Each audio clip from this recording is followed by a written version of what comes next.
আসসালামু আলাইকুম ভাই।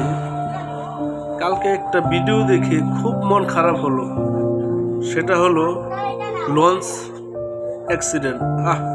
কি মর্মান্তিক একটি দুর্ঘটনা। অবশ্যই ছেলেটা তার পরিবারের কাছে যাওয়ার জন্য ঈদ করবে, আনন্দ করবে। তার স্ত্রী সন্তান আছে, মা বাবা আছে, তারা খুব আনন্দের সাথে ঈদ করবে। এজন্য ঈদের ছুটিতে বাড়ি যাওয়ার জন্য আসছে। দেখেন সদরঘাট কি একটি অবস্থা।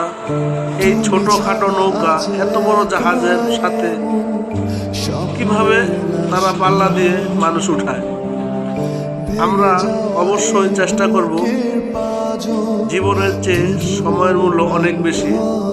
ধৈর্য সহকারে যারা আমরা বাড়িতে যাচ্ছি, অবশ্যই ধৈর্য সহকারে এবং দেখে শুনে যাতে আমরা সহি সালামতে বাড়িতে যাইতে পারি, এজন্য চেষ্টা করব।